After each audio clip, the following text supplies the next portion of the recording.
Hello, today is Friday, August 29th. Welcome to episode 495 of Fault Lines, the National Security Institute's podcast that gets you quickly up to speed 3 times a week on the national security and foreign policy debates shaking up America. I'm NSI's Deputy Executive Director, Martha Miller, and I'm joined today by Advisory Board Member Lester Munson and Senior Fellow Matt Hayden.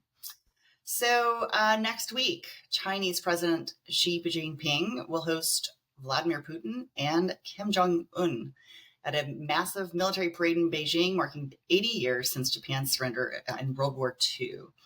It'll be a rare joint appearance of all 3 leaders and a potent visual of alignment, even as their interests sometimes diverge beneath the surface.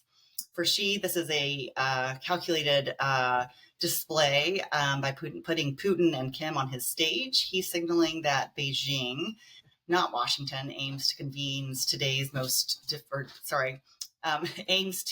confront today's most difficult problems. There's the war in Ukraine, the North Korean threat, the broader, the great power competition and multipolar order, and a bid to, be the leader of this order. Kim's attendance carries its own message.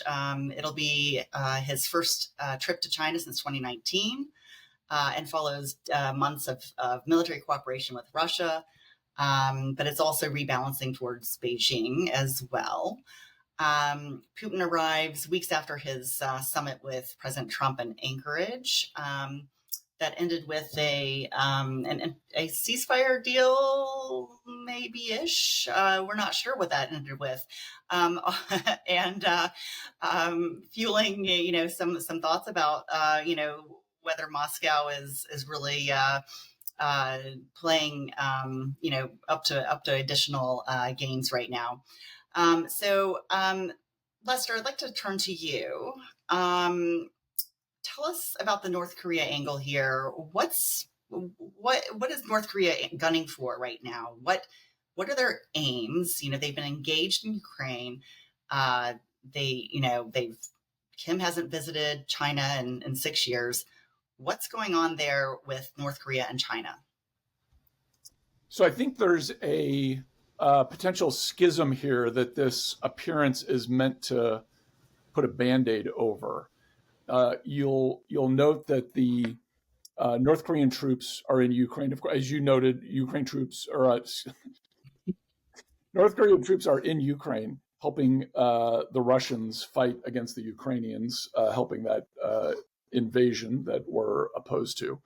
And there's this axis of evil, as George W. Bush would say, between Moscow, Beijing, and Pyongyang. Donald Trump shows up 7 months ago and starts talking to everybody. He talked to Putin in Alaska. Maybe there was a good outcome from that. Maybe there wasn't. But if the signal to Xi Jinping and Kim Jong Un is this guy's going to come at you. He's going to challenge you. He's going to use leverage that he has. He's going to try and push you in certain directions. You don't really know which way. You don't know what he's going to be willing to sacrifice to do it. The talk of Trump Xi Jinping summit in October, November seems real. Could there be a deal there? I think the whole point is to make people wonder that. Who gets to do the deal first? Trump is also talking to Kim Jong Un. If we see Dennis Rodman start to pop up in the news again, maybe with some tears on CNN or something like that, and talking about his buddy, who's a huge Chicago Bulls fan, inexplicably in Pyongyang, then we'll know that stuff may have some real tread on it. And here's the thing I think people should be looking for is not so much, is Trump going to do a big deal that we can all talk about that is some sort of change in the geostrategic order of the globe? Rather, what is his outreach doing to the relationships between those actors? Note that the Ayatollah Khomeini is not going to be in Beijing for this parade. Because Iran was supposed to be a big key part of this axis of evil. They're not there anymore because the Israelis, with a little bit of help from the US, basically ran the table against them and all their proxy forces. So things have been disrupted for these guys in a way that we don't talk about very much. And Trump kind of coming at them diplomatically with his own totally idiosyncratic way of doing business, I think has also put a lot of stress on the system. And they're like this little kabuki theater here, Japanese term to talk about celebrating the win over the Japanese. This little kabuki theater here in Beijing of having people stand next to each other is a way of trying to deal with that in public and show that they're not too rattled by it. I think in reality, this stuff has really put these leaders of these dictatorial countries on edge. They don't know what to do, and they're trying to band together in a way that doesn't really work for them because they don't have the same interests.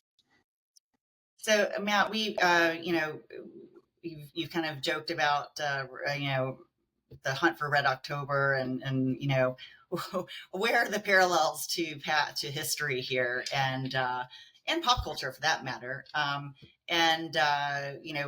what's your take on what she is up to, and frankly, what Trump is up to?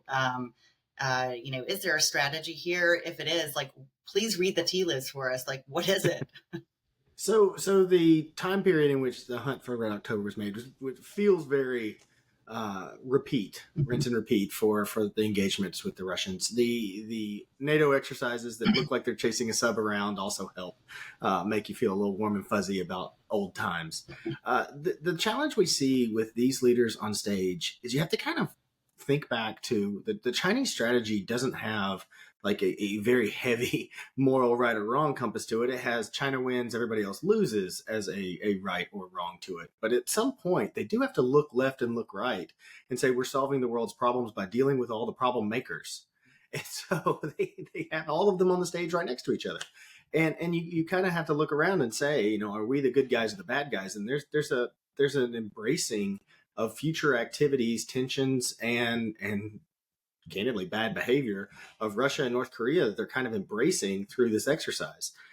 The whole notion of if you're on stage with someone, you're giving them legitimacy still has a wrinkle of truth. And so as Beijing embraces North Korea and Russia to a stronger intent, they're literally picking up where the U.S. would like them to be a better steward of the bad guys. Hey, if you're going to be a bad guy, go out there and be a better bad guy with your colleagues over here so we can at least let you pretend to be a part of the world economic supply chain. At some level, you got to at least show some different value here. Mm-hmm. So it's not something that we see as a surprise. It's candidly something that has always been assumed in the back end. Making it more public allows us to candidly look at things that have better levers to pull, like sanctions, to the extent that North Korea and Russia start getting tighter with China. That's in a public view. That's something where you have the opportunity to sanction those public activities.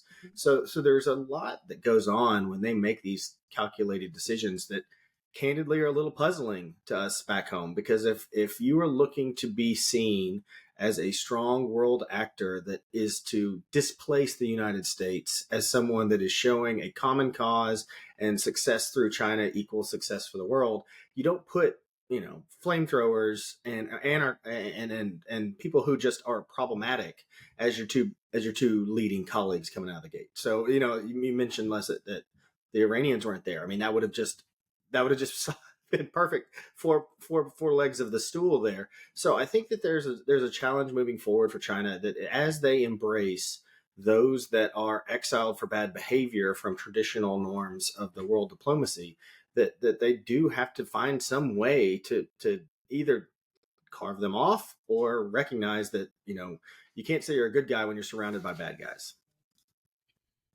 So, I think what interests me is that, China, in my mind, likes to use Russia and North Korea as leverage against the United States.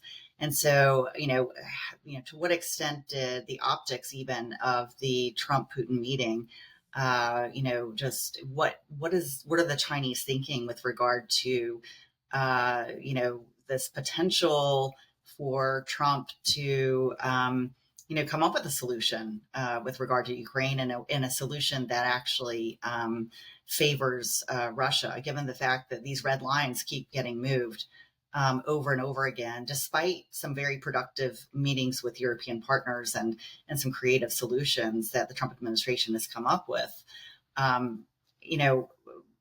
If you're in Beijing, you're probably scratching your head. Thoughts? I'll jump in here. Look, I think we need to keep an eye on what is the real U.S. interest in all of this, Mhm. which is these folks banding together is bad for us. Yep. Ukraine is, as much as we care about the sovereignty and the safety of Ukrainians, and we do, it is secondary for us compared to the global peer competitor challenge from China and possibly Russia. Them working together is bad for us. So the things that we can do to divide them, to cause them to have a shakier relationship, is good. So watch beyond just the photo of these leaders standing together. What's really going on between them? What's the real dissonance in the relationship? At the end of the day, Russia and China are neighbors. They don't have the same interests. Russia is a sparsely populated country with a lot of natural resources. China is an overpopulated country with very little natural resources. Do the math on what the tension's going to be. So those guys standing together is a little weird. Having Kim Jong Un, who has a nuclear program, which China doesn't really like at the end of the day, just adds a little more fuel to the fire. So anything we can do to make those guys look at each other sideways is good for the United States of America. So let's focus on the thing that matters, which is that, and trying to push these guys in ways that they don't want to be pushed, or make them worry about things they don't really want to have to worry about. I think that's the logic behind a lot of this outreach from the administration to these countries that we normally wouldn't be talking to. Well, let's get them off balance. and Let's see where they go. Certainly what our adversaries are doing with us. And what they're trying to do, and some of us internally fall for it every time. And the rest of us should be smarter and more balanced. Matt, would you like to have any final thoughts there? The goal they have is for us to be more predictable. I don't think that's going to happen in the next 3 years and X amount of months. I think they're going to have to stay on their toes to try and translate U.S. behavior, and that's a good thing. Because when they see us as predictable, they align adversaries and adversarial actions to try and thwart our nascently predicted behavior. I think there's also a challenge where there's not a game where there isn't a China or a Russia that has natural resources, or an overpopulated country that have economic needs to go in and out.